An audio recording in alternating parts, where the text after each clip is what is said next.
saya mau kasih judul sharing ini menjadi cerdas soal konteks. Ya, tadi seperti ada time zone, ada tadi cultural gap, ya, yang begitu besar. Kita harus mengenal konteks kita. Jadi sekarang seperti apa? Nah, konteks kita adalah Gen Z ini kan. Jadi saya akan langsung masuk. Saya akan bagi menjadi sharing ini menjadi dua cerita ya. Let me tell you two stories ya, dua cerita. Dan kebetulan dua-duanya inilah tentang ular. Tapi kita akan lihat seperti apa. Ular pertama itu adalah ular yang saya sebut ular pemelintir kebenaran abad 21. Kita tahu dari cerita ini adalah Kejadian 3 ayat 1. Dari sinilah saya ambil judul daripada buku saya, Did God Really Say? Itu kan perkataannya ular itu kepada Hawa. Bukankah Allah mengatakan tidak boleh makan buah dari semua pohon ini? Bukan. Nah, dalam bahasa Inggrisnya itu Did God Really Say? Kalau saya memilih untuk menuliskannya dalam gaya anak-anak sekarang, sebenarnya judulnya itu adalah emangnya beneran Tuhan ngomong begitu? Gitu. Jadi ini adalah twist atau hoax pertama di dalam sejarah ya. Tentulah Allah berfirman, bukan? Ini Did God Really Say dalam bahasa Inggrisnya, New Living Translation. Oke. Nah, ini adalah pemelintiran terhadap original truth. Kalau kita lihat itu, tentulah Allah berfirman semua pohon dalam taman ini jangan kau makan. Itu kan nggak benar ya. Tuhan bahkan bilang di Kejadian 2 ya ayat 16 kalau tidak salah, semua pohon ya di taman ini kamu bebas makan ya. Dalam NIV dikatakan you are free to eat from all these trees. Kecualinya kan cuma satu, kecualinya itu buah daripada pengetahuan baik dan jahat. Jadi ini adalah pemelintiran, suatu twist dari original truth, dan si musuh ini memakai strategi yang tidak frontal. Nah, ini yang harus membuat kita hati-hati. Dia itu bisa masuknya halus banget, jadi nggak terdeteksi oleh radar kita ya. Nah, ini adalah lebih dari sebuah pertanyaan, karena iblis waktu nanya ini ke Hawa bukan sedang nyari informasi. Dia bukan nggak tahu sesuatu dan nanya sama dia kepengen jawaban, bukan. Dia sedang mempertanyakan.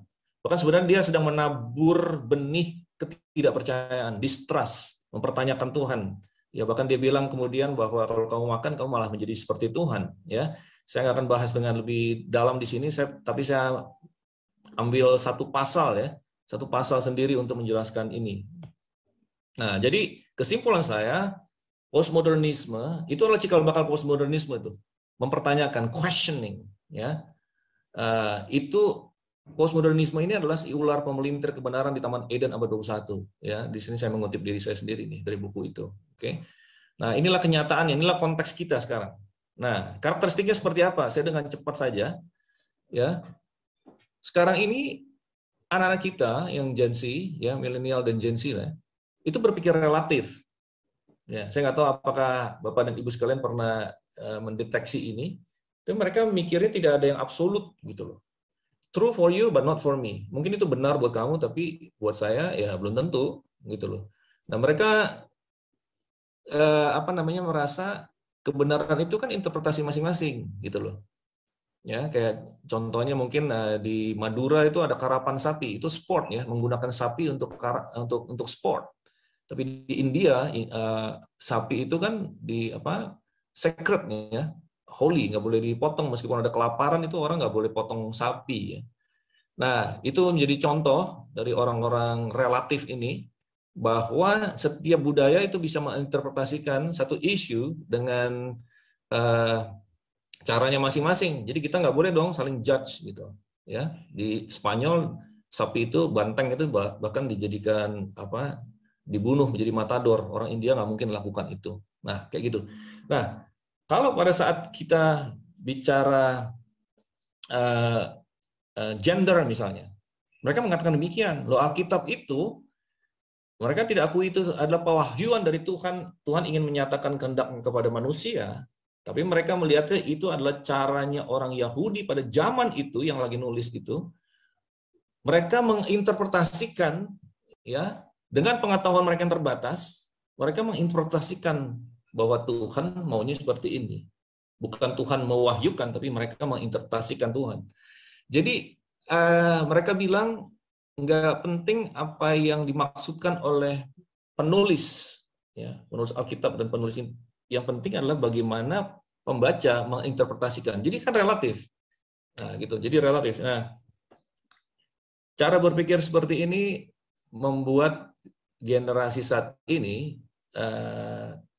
berbeda dari kita. Misalnya, kalau saya ini dulu bertanya kepada gembala saya misalnya, Pastor Eric misalnya gitu kan, sebenarnya Alkitab bilang ini topik ini, misalnya topik apa kayak topik whatever topik gitu ya. Saya nanya ke pastor itu untuk mendapatkan jawaban final, dan saya akan pegangin dia punya jawaban itu sebagai the final ini dah jawabannya.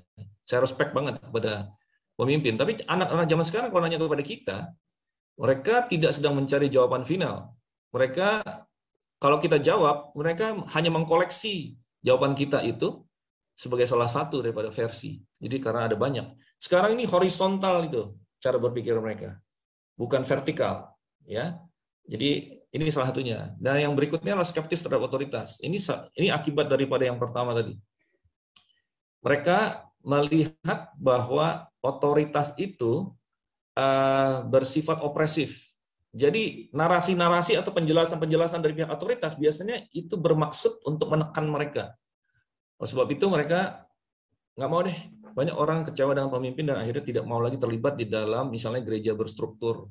Oke, mereka sulit untuk diajak ke gerakan pada zaman ini, anak-anak ini. Ya. Nah, tapi ada ciri yang ketiga, yaitu mereka itu rindu komunitasnya. Ini yang saya perhatikan. Mereka tadi meskipun mereka skeptis terhadap otoritas, tapi sebenarnya mereka mencari yang otentik itu seperti apa.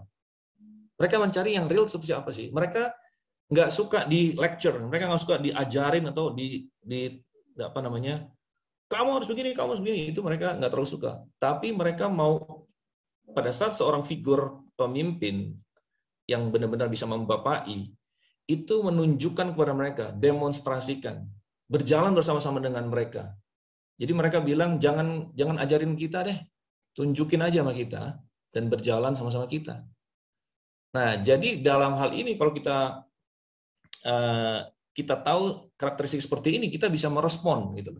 Nah, ini tujuannya kan. Nah, ini saya kalau tidak melakukan studi, ini kan sebenarnya gara-gara saya tesis S2 ya, waktu saya ambil MTH di Aesthetic Kingdom, saya ada banyak baca buku, banyak wawancara, banyak cari-cari sumber-sumber. Akhirnya ini yang saya temukan ya. Kalau enggak saya sama seperti kebanyakan orang tua lain karena saya cuma dengar-dengar gaya berpikir anak sekarang beda atau ada postmodernism, itu sebenarnya apa sih? Ya tapi saya nggak tahu gitu, nggak ada buku yang jelasin, nggak ada seminar juga yang jelasin. Jadi karena saya menyelidiki akhirnya saya ada informasi. Nah inilah yang saya ingin bagikan kepada saudara-saudari semua, Bapak Ibu sekalian. Nah setelah karakteristik ini, saya melihat bagaimana respon beberapa orang ya pemimpin. Nah saya waktu muda saya banyak baca buku Josh McDowell ya, yang terkenal itu Evidence That Demand a Verdict ya. Ini nih bukunya nih. Evidence That Demand a Verdict ya. Mungkin saudara ada beberapa yang baca juga. Nah, tapi ini kan buku dari tahun 1972, direvisi beberapa kali. Tapi waktu 2017 kemarin, Josh bikin expanded version, updated and expanded version. Direvisi lah istilahnya. Nah, dia melibatkan anaknya Sean. By the way, Sean juga udah PhD dan dia adalah dosen di Biola. Tapi dia suruh Sean yang pimpin. Dan alasannya kenapa dia bikin revisi, itu dituliskan alasannya itu di introduction daripada buku ini. Dia bilang alasannya adalah postmodernism. Karena sudah muncul satu generasi yang berpikirnya beda. 70-an, 80-an kalau Josh McDowell ini pergi ke kampus, dia ajarkan bukti daripada kebangkitan Yesus. Yesus itu tokoh historis, bukannya hikayat dan lain sebagainya. Mereka kan mengatakan apa buktinya. Jadi saintifik kan. Gaya berpikirnya itu adalah modern. Modern itu scientific, empiris. Harus bisa dilihat dengan mata dan sebagainya. Tetapi anak zaman sekarang, dia katakan mulai tahun 2000-an ke atas, pada saat dia pergi ke kampus-kampus, dia menekankan tentang kebangkitan Yesus dan lain sebagainya. Anak-anak ini bukan menuntut bukti. Mereka bilang, apa hak kamu untuk mengklaim itu? Kamu ini intoleran. Itu katanya. Loh, berarti cara berpikirnya udah beda sekarang. Cara mereka menangkap pemaparan kebenaran itu berbeda. Jadi dia suruh Sean untuk bikin revisinya. Sean sendiri menulis sebuah buku ya, a new kind of apologist. Mereka kan apologist, ya, apologet ya. Nah, lihat itu di bawahnya, adopting fresh strategies, ya. Apa yang tertulis itu? Fresh strategies, addressing the latest issues, dan kemudian engaging the culture. Nah, inilah yang menginspirasi saya, bahwa kesimpulannya adalah karena generasinya itu udah berbeda, cara berpikir berbeda, kita harus punya juga pendekatan yang berbeda. Oleh sebab itu, saya mengusulkan kita tuh bukan konfrontatif seperti gaya-gaya Maranatha waktu itu, seperti yang saya lakukan waktu menginjil ke kampus-kampus. Gaya yang sekarang itu, karena cara berpikir anak-anak seperti itu, kita harus lebih engaging, ya, interaktif, participatory, engaging, involving. Ya, saya harus pilih satu katanya dalam bahasa Indonesia nih, merangkul sebenarnya. Dan saya buktikan, saya paparkan alasan-alasan saya di dalam buku itu, bahwa Yesus itu sangat merangkul. Yesus konfrontatif nggak? Konfrontatif ada. Tetapi dia hanya konfrontatif kepada satu jenis orang, yang modelnya kayak gini nih, yaitu dia konfrontatif kepada orang yang self-righteous, orang yang membenarkan dirinya sendiri, orang Farisi misalnya. Ya, kita tahu bahwa pada saat wanita itu kedapatan berzina di Yohanes pasal 8, orang menuntut Yesus untuk melempar batu kan, merajam wanita itu. Kemudian Tuhan Yesus ngapain? Dia nulis di lantai. Kemudian orang itu satu persatu pergi. Karena Tuhan Yesus bilang gitu, barang siapa tidak ada dosa, lempar batu pertama. Yesus konfrontatif kepada mereka. Ya, enak aja lu tuduh-tuduh, emangnya lu enggak gitu loh. Dalam arti lu membenarkan diri, emangnya lu enggak sedosa si perempuan ini. Lu pikir lu lebih benar dari dia. Nah, mereka pada pergi. Oke. Tetapi kepada perempuan ini Yesus tidak konfrontatif. Yesus merangkul. Yesus bilang, aku pun tidak menghukum kamu. Dan dengan the gift of no condemnation yang Tuhan kasih kepada perempuan itu, dia pergi. Saya percaya wanita itu tidak pernah berzina lagi. Oke. Dia kasih the gift of no condemnation yang menyebabkan dia punya power untuk sin no more. Dalam bahasa Inggris dikatakan, go and sin no more. Pergilah dan tidak berdosa lagi. Saya percaya ada power di situ karena penerimaan Yesus, karena gaya Yesus yang merangkul. Ya, tidak ada catatan tentang Yohanes 8 perempuannya gimana, tapi yang ada catatan adalah peristiwanya Sakeus. Sakeus kembalikan ya hartanya, setengah semua dikasih, kembalikan 4 kali lipat dari orang yang dirugikan. Tanpa ada catatan bahwa Yesus mengkonfrontasi dosanya dia. Yang Tuhan Yesus kasih kepada Sakeus adalah penerimaan, ya, rangkulan, ya. Hanya beberapa ayat sebelumnya, ini Lukas yang tulis ya. Di dalam Lukas itu hanya beberapa ayat sebelumnya ada peristiwa si pemuda yang kaya raya itu. Yang mengatakan bagaimana cara masuk ke surga, Tuhan Yesus bilang bla bla bla. Itu kan Yesus lagi membacakan hukum-hukum Taurat kepada pemuda ini dengan sebenarnya intinya adalah lu bilang dari muda lu udah lakukan. Oke, coba yang lakukan ini semua. Dan by the way, jual semua hartamu. Itu konfrontatif. Ya, kepada orang yang self-righteous, membenarkan diri. Dia pikir dia bisa selamatkan dirinya sendiri dengan perbuatan baiknya. Yesus konfrontatif. Tapi kepada Sakeus, yang dia melihat penerimaan Yesus itu, wah kok bisa aku orang sangat berdosa seperti ini, Yesus datang. Yesus merangkul dia. Dan akibatnya sangat luar biasa. Si anak muda yang kaya raya tadi, nggak sepeser pun keluar dari kantongnya. Tapi Sakeus dibilang, setengah hartaku, 4 kali lipat semua aku balikin. Jadi transformasi terjadi pada saat ada penerimaan, engaging approach. Ya, nah jadi bagaimana cara kita berkontekstualisasi ya dengan orang yang kayak gini terhadap gaya berpikir mereka relatif? Saya mengusulkan kita modifikasi, kita punya apologetika. Nah, apologetika ini sangat intimidating ya istilahnya, tapi sebenarnya gampangnya gini, apologetika itu cara kita menjelaskan kebenaran, itu gayanya harus dirubah. Ya, yang kedua adalah relevant preaching, ya. Nanti akan saya bahas sedikit-sedikit ya, dan kemudian rindu komunitas ini adalah respon kita adalah dengan menciptakan safe space. Nanti saya akan touch sedikit ya. Modified apologetics. Nah, kalau belief system seseorang itu saya umpamakan seperti satu gedung, ya. Idealnya di sebelah kiri kita lihat kondisi ideal. Kalau orang itu sudah lahir baru, ya orang Kristen, pasti fondasi daripada belief systemnya adalah Yesus kan, Yesus di bawah. Jadi worldview itu adalah cara pandang tentang dunia ini ya. Pokok-pokok penting di dalam kehidupan ini, caranya dia memandang itu adalah worldview. Saya percaya sekarang ini, saya ngomong kemana-mana nih, setiap kali ada kesempatan saya ngomong. Saya percaya pada masa ini, ya, semua yang sudah melayani Tuhan, saya submit ini kepada Bapak Ibu sekalian. Kita ini kurang bicara soal worldview. Kita coba lihat khotbah-khotbah kita, postingan di sosial media. Banyak yang berbicara, ya intinya itulah kita renungan. Ada firman Tuhan, kita kutip, habis itu kita kasih renungan-renungan, kemudian kita kasih aplikasi ini, kita harus begini-begini ya. Gitu loh. Tapi anak-anak kita sebenarnya diserang itu, yang diserang itu worldview-nya.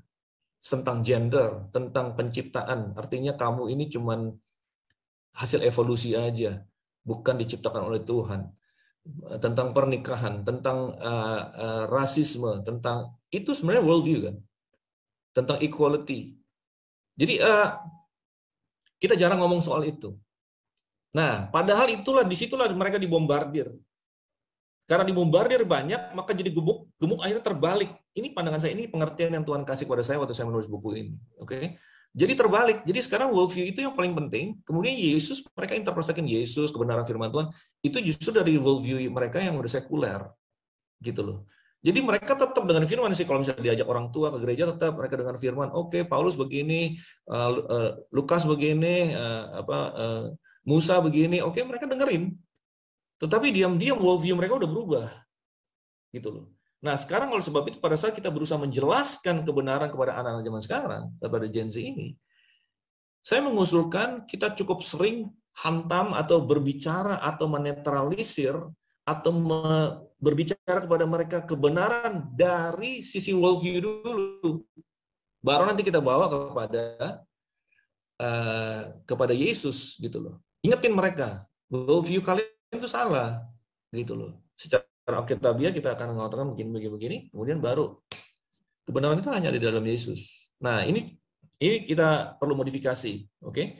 Nah, saya buktikan ini ada polanya di dalam kitab. Saya tidak sedang berteori, ya, tidak sedang berteori. Ya, misalnya di Kisah Rasul pasal 17. Kenapa saya ambil Kisah Rasul pasal 17? Karena kalau kita ingin belajar bagaimana pendekatan kepada audience yang culture berbeda dengan kita, jadi cross culture, seperti saya katakan tadi, kita dari Gen X kepada Gen Z ini adalah cross culture yang paling lebar sepanjang sejarah. Kalau kita mau cari polanya, kita tidak bisa ambil dari khotbah-khotbah para rasul kepada orang Yahudi. Karena mindset mereka akan beda. Paling tidak mereka punya kesepakatan, yaitu mereka dua-duanya percaya the Hebrew Bible, kan, perjanjian lama.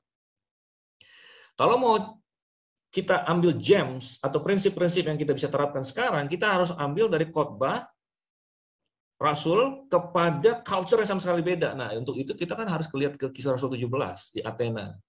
Nah, saya akan tunjukkan dengan cepat bagaimana Paulus memulai khotbahnya. Kita tahu kan, dia bilang, aku keliling kota, ada patung, dikatakan di sana kepada Allah yang tidak dikenal, Allah inilah yang kuberitakan kepadamu, bla bla bla. Tapi dia tuh mulainya dari elemen persetujuan. Jadi elements of agreement yang dia tahu, mindset saya sama mindset kamu kan sama. Kita mulai di situ dulu ya, gitu loh. Ada yang namanya Allah. Bahkan dia mengutip Aratus, yaitu dikatakan sebab kita ini keturunan Allah juga. Ini adalah pujangganya mereka yang mengatakan seperti syair gitu loh. Karena Paulus kan dia seorang yang sangat berpendidikan tinggi, dia jebolan daripada Hellenistic Academy di Tarsus, jadi dia tahu itu dinamika retorika Yunani dan sebagainya, bahasa Yunani semuanya. Jadi dia kutip, kalian kan ngerti ini kan, jadi familiar, semua orang ngerti ini. Nah, kita mulainya dari situ. Habis itu baru dibawa ke elemen yang kontradiktif. Kita nih berasal dari keturunan Allah. Jadi kita nggak boleh dong berpikir bahwa keadaan ilahi itu sama seperti emas atau perak, batu, ciptaan, kesenian, dan sebagainya. Jadi Paulus itu mengambil retorikanya mereka, premisnya mereka, cara berpikirnya mereka, worldview-nya mereka, diambil, kemudian dia balikin lagi, dijungkir balikan, dia banting, dan berdasarkan premis itu sendiri, kalian tuh salah dong. Kita katanya keturunan Allah, masa Allah itu dilayani oleh tangan manusia? Masa Allah itu harus di-contain di bawah sebuah gedung? Masa harus dikasih jadi bentuk-bentuk emas dan perak? Jadi worldview-nya dia bawa, dia jungkir balikan, baru sudah itu, setiap pemberitaan, setiap sharing kita kepada generasi berikutnya harus dibawa kepada Injil, bukan? Tapi itu ditaruhnya di belakang. Paulus berbicara tentang pertobatan, penghakiman, kebangkitan Yesus. Itu baru di ayat 30 dan 31. Dia tidak mulai dari sana. Nah, ini yang saya pikir kalau kita serta-merta sharing anak-anak atau bahkan kita khotbah, nanti sebentar saya akan bahas tentang khotbah, ya. Langsung kepada oke, saya langsung masuk aja relevant preaching, ya. Saya bicara di bab 11 daripada buku saya, ini Logos Ethos Pathos. Saya percaya ini saya tidak cukup pintar untuk bisa tahu ini semua, tapi Tuhan bukakan pada saat saya lagi nulis pasal tersebut. Oke. Logos artinya kata, ya. Ini adalah, jadi maksud saya begini loh. Sharing firman, kata preaching ini juga intimidating nih. Zaman sekarang mungkin kita tidak preaching tapi sharing, ya. Sharing. Tapi tidak meskipun itu kita sharing itu kan hal rohani kan, pewahyuan dari Tuhan, spiritual things. Tapi tetap tidak bisa mengabaikan prinsip-prinsip komunikasi, gitu loh. Logos Ethos Pathos ini sepertinya pakar-pakar komunikasi juga bicara, pakar psikologi juga bicara. Tapi saya percaya semua ilmu juga dari Tuhan. Jadi ada prinsip-prinsip yang secara natural tetap harus kita ikuti. Nah, misalnya bisa terjadi begini loh. Kita punya satu pesan yang penting, tapi tidak relevan. Jadi kalau belum apa-apa kita, misalnya, saya kasih contoh yang ekstrim ya. Kalau kita hari Minggu pagi, kita berdiri di mimbar, terus kita akan berseru dengan berani, 1 tambah 1 sama dengan 2. Gitu. Itu kan benar, ya, satu pernyataan yang benar, satu persamaan matematika, tapi tidak diperlukan oleh siapapun hari Minggu pagi itu. Siapa yang perlu 1 tambah 1 tambah 2? Orang gue lagi ada keluarga yang kena COVID, baru di PHK, nggak bisa bayar kontrakan. Saya nggak perlu tuh 1 tambah 1 tambah 2. Nah, seringkali kita mendeklarasikan kebenaran, bahkan itu dari firman Tuhan, tapi itu bukan yang dibutuhkan orang pada saat itu. Kita menjadi tidak relevan. Seperti tadi itu. Kalau belum apa-apa, di Athena, di Mars Hill itu kan, Paulus tiba-tiba mengatakan, Yesus Kristus sudah bangkit. Itu udah pasti akan ditolak punya, karena Yesus itu siapa buat mereka? Yesus adalah seorang tokoh radikal di tanah Palestina, ya, yang bahkan dihukum mati, dieksekusi oleh Roma, gitu loh. Dia harus build dulu dari sesuatu yang relevan dengan mereka, baru masuk kepada Yesus. Nah, sebelum kita menyampaikan pesan inti, mulailah dengan connection dulu sebenarnya. Itulah yang Paulus tadi lakukan. By the way, Tuhan Yesus juga di Yohanes pasal yang keempat berbicara kepada perempuan Samaria itu mulai dari air. Itu berbeda pendekatannya dengan Yohanes pasal 3 waktu dia berbicara kepada Nikodemus. Dia langsung bicara, dia tahu itu ahli Taurat. Sikat langsung, tembak langsung, firman Tuhan. Ya. Tapi dengan perempuan ini tidak, dia harus ada attention getter. Dia harus ada connect dulu. Concern wanita ini apa? Dia ada isolasi, dia merasa terisolasi, termarginalkan, nggak mau ketemu perempuan yang lain. Datangnya jam 12 siang. Yesus sengaja ketemu dengan perempuan ini. Itu pasti sangat luar biasa. Tapi dia mulai bicara kepada perempuan itu dari air. Dia menggugah satu kebutuhan. Yang dia rasakan felt need-nya, kebutuhan yang dirasakan adalah tentang air. Jadi dia mulai di situ. Tapi kemudian baru Yesus bawa dia kepada the real need, which is spiritual need. Ya, dia memerlukan sumber air hidup, yaitu Yesus sendiri. Ya, dia terisolasi karena dia udah punya 5 suami yang tidak bisa memuaskan dia. Sekarang Simon Levin dengan yang ke-6. Tapi hari itu dia bertemu dengan pria sempurna yang ke-7, Yesus Kristus. Dia akan mengubahkan hidup dia. Jadi mulailah dengan connection. Jadi coba sekarang saya challenge kita sedikit ya. Kalau kita lihat judul-judul khotbah, termasuk judul khotbah kita, saya tidak berusaha menyinggung siapapun ya. Kita lihat judul-judul khotbah di YouTube, di sosmed dan sebagainya. Menurut saya banyak yang nggak connect ya, bukan menghakimi, tapi artinya begini loh. Kalau kita pendeta menetapkan satu judul, biasanya kita tidak boleh menetapkan satu topik atau judul yang buat kita penting. Tapi anak Gen Z ini nggak merasa itu penting. Nah, jadi bagaimana caranya untuk kita mulai dengan satu connection atau kita bisa get their attention, itu kita biasanya disarankan oleh Pastor Andy Stanley, kita mulainya itu dari aplikasi. Jadi dibalik, kalau dulu kita mulai berdiri di mimbar, kita katakan, mari kita buka, ya, bilangan pasal sekian, bilangan apa ya? Nah, itu Musa itu siapa? Kenapa kitab itu yang ditulis 3.500 tahun yang lalu, kenapa itu harus diucapkan kepada saya hari ini? Nggak nyambung. Jadi kita harus mulai dengan aplikasi. Gitu. Kalau kita bicara tentang misalnya judul khotbah kita kan semua, kalau saya karismatik nih ya. Kita kalau misalnya under the blood of the lamb. Under the blood of the lamb adalah satu kebenaran yang sangat luar biasa. Kita hanya bisa dibenarkan oleh darah Yesus. Yesus sudah mencurahkan darah di atas kayu salib. Tanpa pencurahan darah tidak ada penebusan dan sebagainya. Itu satu kebenaran yang sangat luar biasa. Tetapi under the blood of the lamb, pada saat mendarat di telinganya anak Gen Z sekarang, blood apa? Lamb apa itu? Nggak nyambung, saudara-saudaraku. Kita harus bicara tentang aplikasinya ini apa kepada mereka, baru nanti ujungnya kita bawa mereka pada kebenaran itu. Jadi dibalik, dulunya kita mulai dengan scripture, ayat, kemudian baru kita aplikasikan. Ini kan expository preaching. Sekarang kita balik supaya ada attention getter, kita mulai dengan aplikasinya. Kamu sekarang lagi ketakutan ya, kamu kehilangan pekerjaan ya, kamu struggling ya saat ini. Kamu merasa di ghosting oleh orang, kamu merasa bla bla bla bla. Mereka, oh ya itu gua tuh, gua mau dengar, lu mau ngomong apa selanjutnya? Baru nanti kita bawa solusinya.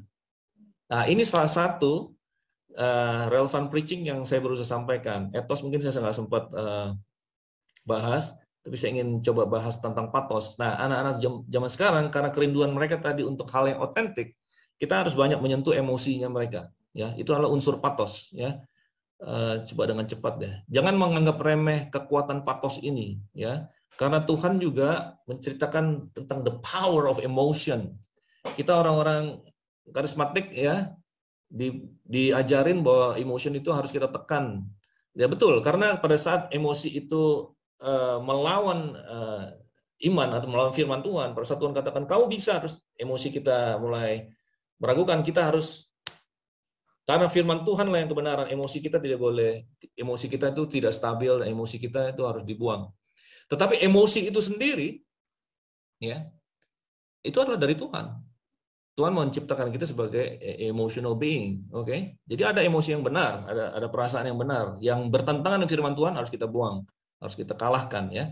Cinta itu kuat seperti maut, dan by the way, karena begitu besar kasih Allah, ini emotionnya Tuhan membuat dia mengambil tindakan, itu mengaruniakan. Dalam bahasa Inggris lebih kuat dikatakan for God so love itu emotion, very strong emotion.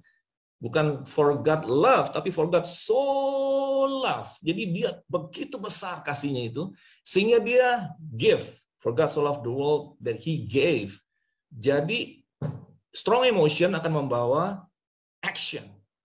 Nah ini ada pelibatan emosi yang tidak manipulatif, tidak narsis kepada si pembicaranya, tidak mengambil keuntungan, dan itulah benar. Ini harus kita pakai, saya percaya. Orang pada dasarnya bertindak bukan berdasarkan logos, tapi melainkan berdasarkan pathos. Jadi orang marketing aja tahu pada zaman sekarang, mereka kalau beli produk itu bukan karena dijelasin manfaatnya, metodologi mekanisme daripada cara kerja produknya. Tidak, pada saat mereka diceritakan bagaimana benefitnya itu, ya mereka bisa merasakan iklan sabun itu adalah kehalusannya di kulit Anda kayak gitu-gitu. Jadi orang dunia tahu itu bukannya kita ngikut dunia, itu adalah milik kita, dipakai oleh dunia, dan ujung-ujungnya gereja harus belajar dari dunia. Padahal itu adalah miliknya gereja, miliknya anak Tuhan yang harus punya hikmat itu. Dan kita sebagai yang melayani generasi ini, kita harus mengerti hal ini gitu. Nah, meskipun emosi gampang dimanipulasi, ada emosi yang benar dan sehat. Komunikasi paling penting dengan Gen Z adalah dengan storytelling. Nah, this is a very important point karena Yesus sendiri adalah the great storyteller. Kalau kita bicara perumpamaan itu sebenarnya apa? Itu adalah cerita, bukan? Yesus cerita. Yesus aja pakai cerita. We must use a lot of storytelling to this generation. Ya, saya mungkin nggak ada waktu untuk kasih contoh ini. Itu adalah contoh klasik, yaitu bagaimana Nabi Nathan berbicara kepada Raja Daud. Oke, kita skip dulu. Saya ingin bicara tentang safe space ini mungkin. Nah, ini adalah bagian dari respon kita yang ketiga terhadap Saya kembali lagi ke yang tadi nih ya. Ini rindu komunitas. Kalau dua yang pertama berpikir relatif dan skeptis terhadap otoritas itu sangat negatif, bukan? Wah, kok nggak percaya kebenaran yang absolut, nggak percaya kebenaran itu objektif. Kenapa skeptis terhadap otoritas? Padahal otoritas kita adalah a loving king, Tuhan yang penuh kasih, Bapa. Ini sangat salah mereka ini. Tetapi rindu akan komunitas, kayaknya ada positifnya. Disinilah kesempatan kita untuk masuk. Inilah celah di mana kita bisa penetrasi Injil ke dalam hati mereka. Dari kerinduan mereka akan komunitas, kerinduan mereka akan yang otentik, bukankah kita bisa masuk di sana? Ya, kalau dalam setiap penginjilan misi di setiap suku bangsa kan setiap kayak Don Richardson misalnya di suku Sawi, dia harus mencari cerita Injil di dalam hikayat-hikayat suku bangsa itu kan. Nah, cerita itu kemudian dia hubungkan dengan cerita Injil, akhirnya muncul ada cerita tentang anak perdamaian itu. Dan dia point to Jesus akhirnya. Nah, kepada generasi Z ini, menurut saya inilah, kerinduan mereka akan komunitas yang otentik, itu adalah the gospel story inside them. Kita punya ginosko, kita tahu bahwa keselamatan itu adalah mengenal Kristus. Yohanes 17 ayat 3. Mengenal, dan Allah kita adalah Allah yang berkomunitas, Tritunggal. Gereja adalah komunitas. Kerinduan mereka ini kita bisa jawab. Dan tapi menurut saya, ada hal yang kita bisa modifikasi, yaitu selama ini kita punya pelayanan, intinya itu tetap kebaktian minggu kan. Kalau saya bikin 3 concentric circle ini, kita selalu mengatakan gereja itu bukan hari Minggu, gereja bukan gedung, tapi terus terang, ya. Saya nggak tahu dengan saudara, kalau kita mau jujur, kita tetap punya sentralitas daripada mindset kita itu adalah hari Minggu. Sepanjang minggu kita nyiapin khotbah untuk hari Minggu, kita investkan tenaga dan keuangan kita untuk hari Minggu, itu tetap. Apakah ini salah? Saya merasa tidak. Gereja-gereja yang sudah efektif, gereja yang selama pandemi mereka kesaksian, mereka tetap bertumbuh, saya puji Tuhan untuk itu, luar biasa. Ya, ada yang komselnya bertambah, itu lapisan kedua itu komsel. Puji Tuhan untuk itu. Tetapi saya punya argumentasi begini, yang di buku ini saya tulis. Sekarang ini generasi Z, ya, banyak yang tidak mau datang ke gedung gereja dan mereka tidak suka kekristenan yang berstruktur. Nah, sehebat-hebatnya kita siapkan gedung kita, sestrategis mungkinnya kita taruh mungkin di mall tertentu di kota kita, lightingnya kita bagusin, musiknya udah kontemporer, khotbahnya udah relevan, semuanya itu. Tetap saja ada jutaan anak postmodern yang tidak mau datang ke gereja. Jadi kita harus bagaimana dong? Nah, saya mengusulkan para pastor itu melatih bukan saja tim untuk hari Minggu di lingkaran pertama, bukan saja melatih pemimpin-pemimpin sel, ya, di komsel, komsal, apapun itu, komunitas mesianik, ya, cool, date. Tetaplah latih apa yang sudah efektif, apa yang sudah mendatangkan hasil dan buah, tetap lakukan, saya dukung. My mindset juga adalah local pastor, ya. Tetapi saya punya teman-teman orang-orang movement yang bergerak di luar sana, yang kita kadang-kadang curiga orang movement ini mereka ini orang yang dilayani udah lahir baru atau belum sih, parameter kerjanya kita nggak familiar, jadi kita agak nervous. Tetapi why not kita ini bekerja sama? Jadi saya mau, kalau bisa kita main 2 kaki, kita di gereja mau jalan terserah jalan. Tetapi saya juga membantu sekarang perintisan ya, GBI Rock di Puri ini saya bantu. Tetapi saya ingin kita semua, dan saya mendorong para gembala-gembala mentraining lagi satu grup baru lagi, yaitu orang-orang yang memimpin safe spaces ini, yang saya definisikan sebagai missional community, ya, saya nggak tulis di sini. Missional community yang mungkin bentuknya tidak serigid komsel, tapi satu kehidupan yang bisa hidup bersama-sama dengan mereka tadi itu. Jadi satu value-nya itu come as you are. Orang-orang yang gelap-gelap, yang hidup dalam kegelapan itu disambut. Saya percaya Yesus setiap kali selalu berurusan dengan orang-orang yang paling berdosa, ya. Dia disebut friend of sinner. Dia sahabat orang berdosa. Karena ini adalah safe space yang dia bikin. Ya. Jadi mungkin kita bikin klub futsal sama-sama, klub Thai boxing sama-sama, klub saya nggak tahu bikin pelatihan UMKM, bikin kafe yang, tapi ini harus intentional, bukan sambil lalu saja, tidak. Ini harus kerja bareng ya antara beberapa orang, termasuk businessman bisa ngajari juga anak-anak muda untuk membuat bisnis model yang sustainable supaya ini bisa berlangsung terus gitu. Dan dari sinilah nanti beberapa akan bisa masuk ke Komsel dan beberapa bisa dibawa ke gereja. Beberapa mungkin tidak, tapi saya ingin kita semua mengakui bahwa inilah eklesia juga, mereka ada di luar sana. Dan saya mengambil konsep ini dari satu konsep namanya konsep kota perlindungan yang saya tulis di bab 12 daripada buku saya, nanti nggak ada waktu untuk kita bahas di sini. Tapi inilah intinya, bahwa kita tuh perlu irisan antara orang percaya, seringkali tadi yang hari minggunya kita. Recording in progress. Ini Bung Karno begini betul. Saya ke Jepang 2 kali. Ya. Seringkali kita punya kebaktian hari Minggu, itu tidak ada orang unbeliever-nya, nggak ada orang berdosanya masuk di situ. Harusnya ada sekitar 20-30% dari ibadah minggu kita, bahkan apalagi Komsel kita. Ya, harusnya ada orang-orang tidak percaya ada di situ, supaya kita menunjukkan kita ada engagement dengan society, ada irisan.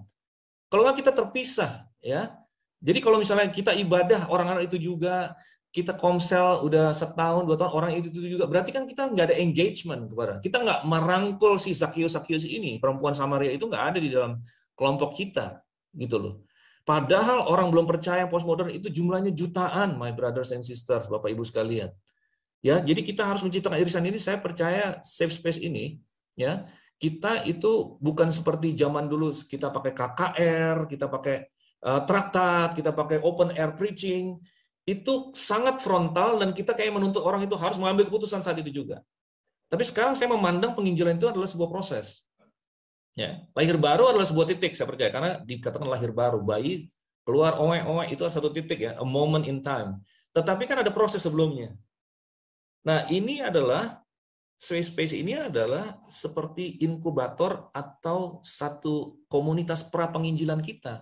Target kita bukan hari itu juga orang itu menerima Yesus, tapi membawa dia dari titik, kalau titik 10 itu adalah titik dia membuat keputusan lahir baru, ya. Titik 1 adalah tidak punya hubungan pribadi dengan Kristus sama sekali. Maka anak-anak muda sekarang ini kan tergantung mereka ada di titik mana, tergantung kondisinya, apakah mereka dari broken home, apakah mereka sekarang terlibat narkoba, apakah mereka bahkan sudah jadi pelacur atau hidupnya hancur. Tergantung mereka di titik mana, ya. Tetapi target kita adalah membawa mereka satu saja dari titik 3 mungkin ke bawah ke titik 4. Itu kita sudah mencapai target kita. Nanti pelan-pelan. Mungkin ada orang lain yang membawanya ke titik 5 atau 6 dan seterusnya. Jadi saya mengusulkan ini. Ada safe space, ya, di mana-mana. Ini bisa berupa kegerakan, bisa. Nah, kalau kita masih tetap ada di konteks gereja lokal, saya percaya gembala-gembala bisa menciptakan movement seperti ini, safe space movement, tetapi tetap ada di dalam naungannya mereka, di dalam oversight-nya mereka. Bukan itu menjadi indah gitu loh. Jadi kita bisa menjadi cerdas soal konteks, yaitu kita mengcounter relativisme mereka dengan menjelaskan kebenaran. Kebenaran itu bukan subjektif tapi objektif dan universal, ya, dan absolut, tapi dengan cara yang dimodifikasi. Lalu kita mengcounter skeptisisme mereka terhadap otoritas dengan relevan preaching. Di sanalah kita berusaha mempresentasikan bahwa otoritas di dalam pemahaman kekristenan adalah Bapa yang mengasihi kita, yang merangkul kamu, gitu loh. Kemudian kita menjawab kerinduan akan komunitas ini dengan safe space ini kita ciptakan di mana-mana. Saya rindu bisa ketemu, rundingan, diskusi dengan para pemimpin youth ministry dimanapun di Indonesia ini. Bagaimana nih konsep safe space saya? Karena saya tidak punya wisdom yang cukup untuk tahu detail-detailnya, ya. Ada banyak yang jago-jago, anak-anak sekarang lah yang tahu bagaimana seharusnya di lapangan. Ya, dengan ini kita sebenarnya apa yang saya sampaikan ini adalah content, communication, dan community. Bukankah itu, ya? 3 hal ini yang saya harapkan bisa kita tangkap hari ini. Nah, saya dengan cepat akan masuk ke cerita kedua, yaitu cerita ular tembaga. Tadi saya mau cerita 2 ular, ya. Yang kedua ada cerita ular tembaga dengan cepat 5 menit, sang juru selamat masa lalu. Gambaran Kristus, ya. Kita tahu di Bilangan 21 ada cerita orang Israel dipangkut ular dan kemudian Tuhan suruh Musa membuat ular tembaga, the bronze serpent, ya. Barang siapa memandang, ya, Luar tembaga itu maka ia tetap hidup. Ini adalah satu gambaran Kristus, saudaraku. Ya, kita tahu kan gambaran Kristus, ada tabernakel itu penuh dengan gambaran-gambaran Kristus, nama-nama kota, kadang-kadang ada kebenaran tentang Kristus ada di balik daripada hal-hal yang kita lihat di Perjanjian Lama. Ya, di Lukas 24 ayat 27 dikatakan seluruh kitab suci berbicara tentang aku, kata Tuhan Yesus ya di perjalanan menuju Emmaus. Jadi ini semua tentang Yesus. Bukan saya yang menginterpretasikan ini, tapi Tuhan Yesus sendiri, yaitu di Yohanes pasal ketiga kepada Nikodemus, dia mengatakan, sama seperti Musa meninggikan ular di padang gurun, demikian juga anak manusia harus ditinggikan. Itu adalah Yesus, ular tembaga itu. Ya. Gambaran Yesus, ya. Tembaga adalah lambang daripada penghakiman. Oke. Nah, tetapi saudara-saudara, ular tembaga ini tiba-tiba muncul dalam cerita pembaruan rohani yang dilakukan oleh Raja Hizkia. Ini aneh sekali, ya. Ular tembaga itu berarti kan dalam perjalanan menuju Israel. Berarti sekarang mereka udah masuk di Israel nih, udah ada Yosua 40 tahun di sana, udah masuk dibagi-bagi. Kemudian ada masa hakim-hakim 400 tahun lebih itu. Kemudian masuk ke masa raja-raja, ya, ada Saul 40 tahun, Daud 40 tahun, Salomo 40 tahun, kemudian masa raja-raja. Ini kan Hizkia salah satu raja-raja. Kok bisa masih muncul ular tembaga itu? Ya dinamakan Nehustan dan luar biasanya dia disembah, saudara-saudari, disembah. Alat yang dipakai Tuhan di masa lalu dijadikan juru selamat segala zaman, ya, dan disembah, ya. Nah, Hizkia, tahukah saudara rentang waktunya berapa? 700 tahun. 700 tahun setelah Musa itu Hizkia. Sedemikianlah kuatnya sebuah tradisi atau kebiasaan dapat membelenggu seseorang atau sebuah kelompok budaya. Nah, ini kan kebiasaan lama. Saya percaya, bayangkan keengganan Hizkia, ya. Oh, ini yang bikin Musa nih. Tokoh liberator daripada Israel, iconic leader. Dia ngomong sama Tuhan 40 hari di atas gunung. Bukankah Tuhan sendiri yang suruh bikin ini? Lihat, ingat betapa banyaknya orang yang tadinya harus mati tapi nggak jadi mati gara-gara ini. Ini benar dipakai Tuhan, ini alat. Ini alat luar biasa, diurapi, menyelamatkan banyak orang. Tapi menjadi masalah, itu bukan alat untuk masa Hizkia. Buang Nehustanmu. Alat atau juru selamat masa lalu tidak akan menyelamatkanmu kali ini. Yesus sama dulu sekarang selamanya, itu soal karakter. Jangan copy ini untuk dijadikan metode kita kan. Yesus kan sama dulu sekarang selamanya. Metode kita juga sama. No. Cara kerja Tuhan itu beda-beda. Sudah lihat aja di kitab Yosua. Sudah lihat di kitab Kisah Para Rasul. Cara Tuhan di setiap kota itu berbeda-beda. Jadi pelajaran dari dua ular ini menurut saya, konteks itulah postmodern MZ, postmodern Gen Z, dan our urgent call adalah we must change our approach. Ya, ini justru adalah argumen saya di dalam sharing kali ini. Mari kita menjadi cerdas soal konteks, dan kita harus berani mengambil keputusan untuk mengubah pendekatan kita menjadi pendekatan yang merangkul. Ya, saya akan share nanti lebih banyak di sosial. Saya belum aktif di sosial media sampai sekarang, tapi saya akan share di Instagram nanti pelan-pelan ya, karena belum bisa edit video. Tentang hal ini nanti pelan-pelan saya akan share. Tapi sampai di sini saya punya sharing kepada saudara. Kembalikan ke Pak Heru. Ya, saudara, kita sudah mendengar paparan data yang diberikan, dan pertanyaannya, ya, apakah saudara sudah ikut pusing enggak? Ya, karena apa? Kita mempelajari perkara-perkara yang mungkin dulunya nggak pernah ada, saudara ya. Oke, sekarang kita masuk ke ruang tanya jawab. Ya, silakan saudara yang mau tanya jawab. Di peserta ini saya lihat ada banyak generation milenial atau generation X juga ya. Jadi silakan. Oh ya, Bu Marni, silakan Bu Marni. Wow, luar biasa Pak Yusak. Saya setuju semua apa yang Bapak sampaikan. Itu cocok dengan cara sekarang ini. Kita harus berkolaborasi dan bekerja sama semua gereja. Ini kairos Tuhan untuk kita bersama-sama Pak Yusak. Saya tidak yakin ada gereja mampu menjangkau orang muda di luar sana sendirian. Tidak mungkin. Dengan berbagai keterbatasan. Karena itu Pak Yusak, doa saya, beberapa waktu yang lalu kita membentuk community, melatih pemuda-pemuda dari berbagai gereja untuk siap terjun ke lapangan. memang mau tidak mau harus terpanggil. Tidak semua pemuda siap menjangkau mereka di klub-klub, di tempat-tempat gangster, lalu membuat klub futsal di kafe-kafe, dan berbagai tempat yang tersembunyi, yang mungkin angker bagi banyak orang. Karena itu Pak Yusak, mohon dipikirkan serius apa yang Bapak sampaikan ini, supaya gereja diundang. Artinya pemuda, sudah saatnya gereja tidak lagi mengatakan gerejaku, gerejamu. Gereja dia, gereja mereka. Kita sekarang harus kembali kepada firman Tuhan. Tadi luar biasa loh Pak, Bapak sampaikan itu. Bahwa Yesus tidak membawa gereja.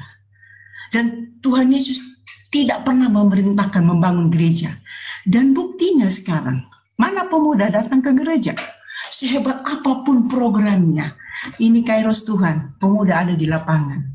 Nah, dengan segala kerendahan hati Pak Yusak, mari kita undang gereja, dilatihlah mereka. Katakanlah sekarang ini pemuda zaman now, terjun ke lapangan dengan gaya mereka secara kontekstual. Mungkin mereka yang hidup di geng-geng, mungkin mereka akan seperti dan menjadi seperti dan tetap seperti. Jadi Pak Yusak, mohon jangan hanya dikumandangkan ini. Bentuklah tim, undang beberapa gereja yang mau. Tentu tidak semua gereja mau. Latihlah pemuda-pemuda ini. Maaf Pak ya, Matius 24 ayat 14 dan Matius 28 ayat 28 itu menjadi dasar kita. Kita harus rontokkan tembok-tembok. Tidak ada lagi gerejaku, gerejamu. Karena ini yang menghalangi. Karena kalau kita menginjili, selalu kita pikir bagaimana supaya gerejaku besar, supaya banyak jemaatku. Nah Pak Yusak, tolong Pak, realisasikan apa yang Bapak sampaikan ini. Bentuklah community pemuda, undang berbagai gereja, perlengkapi mereka. Apa yang Bapak sampaikan ini luar biasa. Itulah Kairos Tuhan cocok zaman sekarang ini. Saya kira itu jangan sampai ditunda Pak Yusak. Terima kasih, saya dukung, saya doakan. Terima kasih Pak. Terima kasih. Saudara, kita rasa pertemuan ini kan nggak berakhir cuma sampai sekarang, karena kan pembicaraannya kan panjang ya. Jadi bagi saudara yang mau meresponi Bu Marni, perlu ada pembicaraan lanjutan, tolong saudara beri nama dan alamat saudara ke admin, ya, karena sudah ada sekelompok teman-teman yang akan memfollow up ini, ya, bagaimana cara penjangkauan ke generasi baru. Ya, silakan di chatting aja, ditulis nama dan teleponnya, ya, nanti supaya bisa di follow up lebih lanjut. Sekarang silakan ke Pak Yusak. Ya, terima kasih semua respon dan masukan-masukannya, luar biasa semua. Dan seperti Bapak yang di Palu tadi, saya lupa catat namanya, Pak Ruceta ya. Itu saya setuju sekali dengan poin penting beliau bahwa itu semuanya harus dimulai dari keluarga sendiri. Oleh sebab itu, waktu saya menulis buku ini, saya address my reader itu sebagai selalu parents and pastors, dan saya juga ada di dua dunia itu karena saya membesarkan 3 Gen Z daughters ya. Jadi dari pengalaman-pengalaman saya, dan saya tidak bisa klaim saya sudah berhasil juga, dan semuanya pasti ada challenge yang sangat besar. Ya kuncinya di situ. Oleh sebab itu saya katakan tadi, sebenarnya kalau kita mau take responsibility, ini adalah salahnya kita. Artinya kita sebagai orang tua dan kita sebagai pastor. Nah ini ya, ada hal-hal yang harus diperbaiki. Nah sebenarnya 2 tahun yang lalu sebelum saya masuk ke tesis S2 saya dan akhirnya kemudian saya konversi menjadi buku, itu kan saya juga sama dengan kebanyakan orang yang tidak terlalu mengerti sebenarnya apa sih, cuma dengar-dengar doang. Dan jadi dari buku ini dan sharing, saya udah sharing ke beberapa forum ya, itu saya hanya mengungkapkan penemuan saya yang saya pikir akhirnya saya merasa bukan sekedar knowledge ya buat saya. Saya mengalami satu personal revival gitu loh. Jadi kadang-kadang saya mau keluarkan sesuatu tapi nggak tahu bagaimana dan harus rundingan dengan siapa, dan saya setuju dengan Ibu Marni Sirait tadi ya, bahwa termasuk Pak Jonathan Patiasina, saya diskusi dengan beliau, dibilang Yusak, kamu lakukan saja, kemudian nanti biasanya orang-orang ya ngikut, mereka kepengen ada polanya, udah berhasil baru ini. Tapi saya memang bertekad untuk melakukannya ini sendiri dulu, karena saya kan tinggal di daerah sini, di daerah Serpong ini quietly diam-diam itu movement sudah terjadi dan saya mau melakukannya. Jadi kalau dulu konteksnya adalah saya kampus tadi seperti saya ceritakan tadi dengan Maranatha Campus Ministry, sekarang saya mau ambil konteks di lingkungan saya sendiri dan saya percaya revival akan terjadi. Saya juga akan bergerak dengan tadi penerimaan di satu sisi, love and the love of God, the grace of God, dan satu sisi dengan power. Saya melihat orang sakit disembuhkan, kalau perlu orang orang mati dibangkitkan, dan dua ini saya percaya akan terjadi. Nah, poin-poin yang ditambahkan Bro Edwin tadi betul sekali. Ya, waktu saya selidiki kan ada ciri-ciri postmodern itu ada banyak, ada yang 3, ada yang bilang 5, ada yang bilang 10. Tapi harus bisa dikompres menjadi sesuatu yang gampang untuk disampaikan, dan akhirnya kan saya dapatkan 3 itu ya. Jadi saya pikir ya itu sih yang diperlukan. Saya akan lakukan sendiri dan saya akan berusaha siapa saja yang mau saya sharingin dan mau membuat safe space ini, itu yang akan saya lakukan. Dan saya justru berharap ya gereja-gereja mau tadi menurunkan apa ya istilahnya, we talk about kingdom lah. We talk about kingdom berarti ya kita turunkan ego-egonya kita. Bahkan bisnismen mungkin kalau mau mendukung ya mungkin tanpa namanya disebut atau gimana, anak-anak muda mungkin namanya. Saya nggak terlalu pusing dengan organisasi, tapi kadang-kadang organisasi mungkin diperlukan ya biar orang lain yang mungkin yang atur. Saya di sini mengambil role saya untuk memotivate atau menginspire aja. Jadi dan sambil melakukannya sendiri. Saya nggak tahu nanti bentuknya akan seperti apa. Tetapi yang saya percaya adalah kalau kita lakukan ini, safe space kemungkinan besar bisa menjadi kunci untuk tidak terjadinya di Indonesia ini seperti di Korea Selatan. Karena saya bicara dengan Pak Bambang Budianto dan dia mengatakan kepada saya, para pemimpin Kristen Korea sudah mengakui mereka they lost the entire Gen Z generation, hilang semua. Padahal Korea itu dari tahun 1900 cuma 1% orang Kristen, tahun 2000 sempat 31%, tapi tahun 2020 drop ke 18%. Mereka kehilangan generasi itu ke K-pop, Gangnam Style, drama Korea dan sebagainya. Padahal dulu kita belajar dari mereka tentang pertumbuhan gereja, kelompok sel, gerakan doa dan sebagainya, tapi they lost. Saya doa itu tidak terjadi di Indonesia. Ya, sambil kita di mana-mana ada kantong revival terjadi, saya tahu JPCC bertambah 20.000 orang di Abalaf, terjadi duplikasi kelompok selnya. Ada revival di mana-mana, tapi ini kita bicara tentang analisa makro ya. Analisa makro mengatakan ada trajektori yang negatif ya, seperti Eropa, Amerika, Korea Selatan ini bisa terjadi di Indonesia. Jadi this is the key sebenarnya kalau kita mau bicara makro ya. Ini usulan saya, kontribusi saya ya. Tapi saya akan lakukan sendiri dan saya akan menginspirasi beberapa orang yang mau bergerak bersama-sama. Itu aja sih dari saya. Oke, saudara, mari kita melihat kasusnya Korea Selatan itu sebagai satu pelajaran yang besar buat kita. Ya, mari kita menyadari bahwa kekristenan itu adalah agama yang sangat rentan dengan perubahan. Kenapa? Kalau saudara lihat agama lain, anak-anak mereka itu otomatis jadi beragama sesuai orang tuanya, betul nggak? Ya, kalau kita lihat misalkan Muslim, anaknya otomatis Muslim. Kalau anaknya sampai pindah agama dianggap murtad. Ya, tapi berbeda dengan kekristenan karena kekristenan itu melalui proses lahir baru. Jadi kalau sampai tidak ada pembinaan ke generasi bawah, dalam satu generasi aja perubahan persentasinya bisa sangat besar, saudara.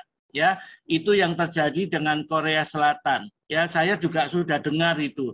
Dari 31% dalam satu skala waktu yang singkat, turun 13% jadi 18%. Ya, itu bukan karena murtad, bukan. Tapi karena generasi tua sudah mulai pulang ke rumah Tuhan. Sementara generasi mudanya tidak disiapkan kemakan sama K-pop, ya, budaya populer. Jadi akhirnya terjadi penurunan persentasi besar-besaran. Ya, jadi mari kita pelajari itu sebagai satu pembelajaran. Jangan sampai terjadi di Indonesia. Ya. Selamat siang, Pak. Saya mau bertanya. Ya. Untuk menjalin hubungan anak-anak muda di dalam Kristenan itu sangat rawan, Pak. Gimana cara kita untuk melakur mereka. Karena anak-anak muda sekarang banyak yang instan, banyak yang pengaruh dalam dunia yang sekarang. Ya, bagaimana motivasi kita sebagai orang tua atau orang-orang Kristen yang bertumbuh, bagaimana kita merangkul mereka supaya mereka diberikan waktu dan kesempatan untuk mereka menjalin hubungan atau menjalinkan kegiatan mereka di dalam Kristenan, dalam gereja, Pak. Karena banyak anak muda yang diajukan. Karena kan banyak di gereja orang-orang yang sudah ibaratnya sudah rohani. Jadi anak-anak muda diremehkan. Itu yang membuat anak muda banyak yang lari, Pak. Jadi gimana caranya kita supaya kita bisa merangkul anak-anak muda di kalangan gereja, Pak. Coba diberikan solusi, Pak. Ya, terima kasih Pak Jonas. Pertanyaannya. Karena gini, Pak. Karena saya sendiri juga pernah muda. Kita juga pernah lah, Pak. Kita mengalami flase dunia kan, zaman semakin modern dan bertambah, adanya HP Android, ada ini. Jadi kita terpengaruh, Pak. Apalagi anak-anak muda sekarang di gereja kurang diberikan didikan seperti gimana cara kita menjadi iman yang bagus di gereja supaya iman kita kuat. Karena sekarang dunia ini keras, Pak. Banyak anak muda yang tergoda dan mereka lari ke tempat gelap. Begitu, Pak. Nah, itu tolong bagi orang-orang tua di gereja, kita bisa merangkul mereka.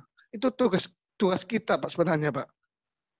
Karena anak-anak muda kan terkadang mereka memberikan suatu talenta tidak pernah dihargai. Jadi mereka lari ke tempat lain. Itu yang harus kita andalkan, Pak, itu, Pak. Supaya negara kita ini, anak muda kita masuk di Kristen, di gereja, bertumbuh. Itu, Pak. Terima kasih, Pak. Tolong solusinya, Pak. Ya, terima kasih Pak Jonas. Ya, kalau saya boleh jawab secara singkat, tapi pertama saya mau kutip dulu hasil daripada research ya, dari Barna. David Kinaman tahun 2008 bilang kenapa orang luar itu nggak mau masuk ke gereja, itu karena salah satunya itu mereka melihat gereja itu judgmental, terlalu banyak menghakimi mereka. Nah, tahun 2011-nya dia bikin lagi survei, terbalik sekarang. Bukan orang luar nggak mau masuk ke dalam, tapi kenapa orang dalam pada banyak keluar, anak-anak muda di Amerika. Ya, hasilnya adalah satu buku yang dia kasih judul You Lost Me. David Kinaman ya, You Lost Me.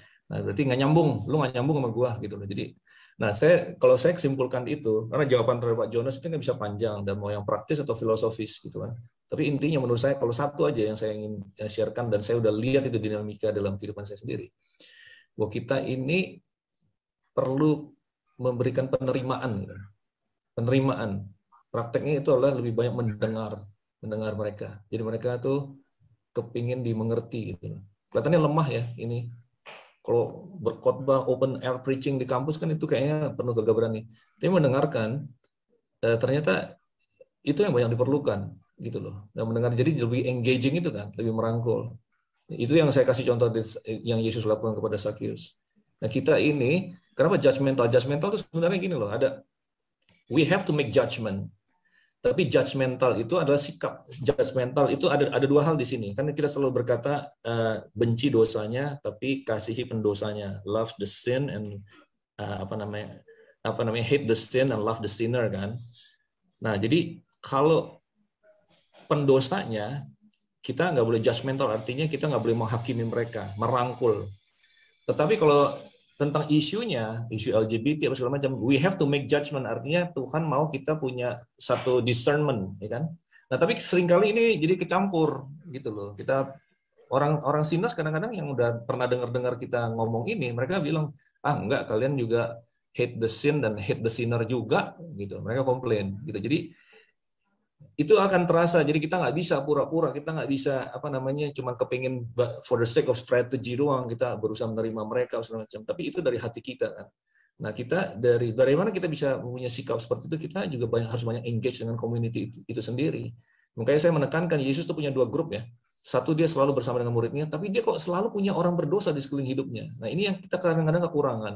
Karena kita terlalu sibuk dengan pelayanan, kita urusannya adalah urusan gereja, ketemu dengan orang percaya terus, kita nggak punya engagement dengan orang berdosa. Padahal kalau kita dengerin mereka, kita bisa tahu struggle mereka seperti apa, sehingga pada saat kita taruhlah menyiapkan firman, sharing atau khotbah, jadi itu berasal juga dari satu kebutuhan seperti yang tadi Yesus lakukan kepada perempuan Samaria. Jadi, kalau saya boleh katakan satu kata, menurut saya itu adalah penerimaan. Kita harus memberikan penerimaan, mendengarkan mereka. Ya, mungkin itu. Simple answer-nya. Oke. Jadi penanya terakhir, silakan siapa? Bu Mega mau ngomong sesuatu? Ya, silakan. Ya. Penanya terakhir. Ya. Enggak. Jadi saya Mega, saya kenal sama Kak Yusak di usia 17 tahun ya Kak. Jadi saya juga hasil dari penjangkauan di atlet seperti itu. Jadi kalau menurut saya yang dikatakan sama Kak Yusak adalah penerimaan, itu betul sekali Bapak Ibu. Karena suatu kita menjangkau seseorang yang dia hidupnya hancur, kalau kita menerima dengan sepenuh hati, dengan tulus hati, otomatis mereka juga merasakan kita ini punya spirit itu tulus seperti itu. Karena Tuhan pun juga menerima kita dengan ketulusan seperti itu. Jadi mereka juga akan bisa membedakan ini orang tulus atau tidak. Itu yang saya alami dalam penjangkauan di atlet seperti itu. Jadi sewaktu mereka sudah tulus gitu ya, kita sudah tulus dengan mereka, otomatis mereka akan dengan senang, mereka nyaman dengan kita, mereka akan berbicara banyak hal, bahkan hal-hal yang rahasia pun mereka akan utarakan pada kita. Itu pengalaman saya secara pribadi. Dan untuk itu ada waktunya saya mengatakan bahwa sewaktu mereka punya kekosongan dalam dirinya gitu, bahwa dia memerlukan Yesus Kristus. Nah dari situ sewaktu mereka mengerti hal itu, mereka akan benar-benar mengerti pertobatan yang sejati bagaimana. Itu yang saya alami, contohnya contohnya kalau Bapak Ibu tahu ya, salah satu pemain bulu tangkis seperti Gracia Poli, saya bersama dia di usia dia 11 tahun Bapak Ibu, seperti itu. Dan untuk menjangkau atlet itu tidak mudah gitu. Beda dengan dunia sekuler seperti itu. Tetapi butuh proses. Kadang nanti jatuh. Nah, kita rangkul seperti seorang ibu merangkul anaknya waktu dia masih bayi seperti itu. Jadi itu yang saya lakukan dalam proses penjangkauan di atlet sampai mereka bisa dimuridkan dan mereka juga bertumbuh secara baik gitu ya dalam Tuhan seperti itu. Itu yang saya setuju dengan Kak Yusak ya, penerimaan itu sangat penting sekali karena memang banyak kalau di gereja itu mendakwa seperti itu. Tetapi Yesus, kita harus ingat bahwa Yesus datang bukan untuk orang yang baik, tetapi Yesus datang untuk orang yang terhilang seperti itu. Jadi kenapa saya bisa menjangkau? Kalau kita tahu kita terhilang dulu, bagaimana kita dalam lembah, otomatis kita akan punya gitu ya hati untuk menjangkau jiwa-jiwa yang terhilang di dalam lembah kekelaman juga. Demikian yang saya sampaikan dari pengalaman saya. Jadi simpel, jadi penerimaan dan percaya apa yang Tuhan lakukan pasti tidak pernah kembali dengan sia-sia firman Tuhan itu. Terima kasih Pak Heru untuk kesempatannya. Tuhan berkati.